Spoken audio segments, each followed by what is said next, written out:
Hey everybody, welcome to a special Sunday edition of Earthly Headlines. Today we're going to talk about the Northwest natives, North Americans. They were smoking tobacco way before 1790, when allegedly the settlers rather from the West, they brought it around that time. Here's what it was, what they thought. So they thought that they didn't smoke out of those peace pipes or anything. The only thing that they smoked out of those things were allegedly kinnikinnick and or bearberry, until tobacco was brought around the late 1700s. This has been disproven now. They are saying that at the very least 1200 years ago they were smoking tobacco back then. And so what they did was, this assessor and director of Museum of Anthropology at WSU, Shannon Tushingham, she made the discovery that that this was going down. And so she was analyzing pipes and pipe fragments that they found, I think, in California. Yeah, they found them in Northern California. They found these soapstone pipes, and her research was published in the Proceedings of National Academy of Sciences, so one of the most prestigious academic journals out there.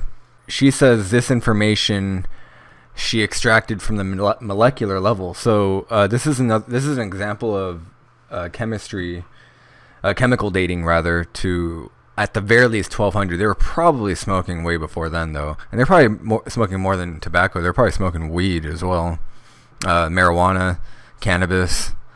Yeah, they were probably smoking that among other things, I'm sure, and probably cocaine too. Those coca leaves. And she had the bright idea, wouldn't it be interesting to know what people were smoking? Yeah, if you find pipes, you better analyze what was in there. This made me wonder, how many pipes did they find before they decided to test what was in there?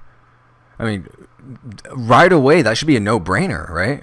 So she looked in there, she started looking at the different plants. She found out it wasn't just tobacco, they were smoking a bunch of different stuff. And this is California. So according to the article, indigenous tobacco is scarce in the cool climate of the Northwest. Coyote tobacco, or Nicotiana attenuata, which is found on sandy river bars, their natural range is about southwestern Oregon. So that's like around the border of Oregon and California.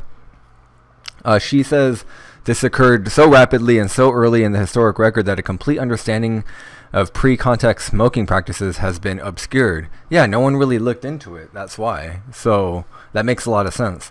In the 1930s, anthropologist Alfred Kroeber oversaw a survey of more than 200 tribes and bands west of the Rocky Mountains. In one of the monographs, Salt Dogs Tobacco, he reported that the smoking of non-tobacco products was more universal. Yeah, probably marijuana, 100%. With planting confined to a long, irregular area from Oregon coast into south central California. The accompanying map, however, shows 3 spots on the Columbia River Basin where tobacco could have been mixed with kinnikinnick. Yeah, tobacco definitely was a staple. All this stuff was a staple. They probably had more, like a whole encyclopedia of stuff that they were smoking. They knew so much about the plants and how to mix them together, and they figured out what process to go through and what properties each mixture had. They were really educated when it came to that. They found, apparently among the pipes, they found one that was 5,000 years old, made out of sandstone. The results allegedly were inconclusive about what was in there. I mean, 5,000 years, I guess that is a long time for a plant to actually be useful. But yeah, who knows what was in there. But definitely there was a pipe that dates to 5,000 years. So people were smoking out of pipes for millennia. They did detect nicotine in the pipes, but both after and well before the Euro-American contact. But they did not contain arbidin. Arbidin is a compound associated with kinnikinnick. So who knows? Maybe they had a bunch of other stuff that they were smoking. Their findings offer a new view of native interactions with the landscape. Indigenous people have often been thought of as passive consumers of the environment, yet they managed camas and even grew clams on the coast, she said. It's a very reasonable proposition that people were cultivating tobacco. No doubt about it. They were cultivating everything. I mean, they had ample space, they had the knowledge, and they had the time, and they had the culture where it was valued enough to really take it seriously. I mean, smoking the peace pipe, that saying is not there for no reason. I mean, that was very much a huge part of their culture. It wasn't some frivolous thing. I mean, they really believed they were talking to the spirits and all that. The way they managed their plants and animals, that whole system they had, I mean, that whole culture goes back thousands and thousands of years. And for some reason, the archaeologists so recently, but it's obvious that they've been there for a long time.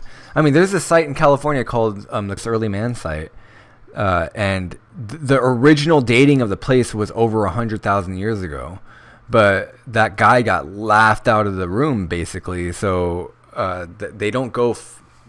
The current archaeologists now don't really stake their reputation on that. They're very cautious, so they won't say anything beyond Clovis, which is insane to me. I think they should just, if they feel that there's a certain date, they should just go ahead with it. The researchers hope that their findings will inform native smoking cessation programs, acknowledging a deep cultural role of tobacco while addressing health problems. If we know there's this eons-long use of psychoactive plants, doesn't that tell you something about human physiology, human health? Isn't that important information to know in terms of what we would do for treating people today if we knew more about the evolutionary history of this powerful plant and its long history of use by people? Yeah, no doubt about it. She's hitting the nail on the head there. By the way, this is a picture of Nez Perce lawyer holds an elbow pipe. So this is from 1861, around the Civil War time. And he's holding the pipe. So she's right. They were smoking psychoactive plants. They were experimenting with that stuff back then.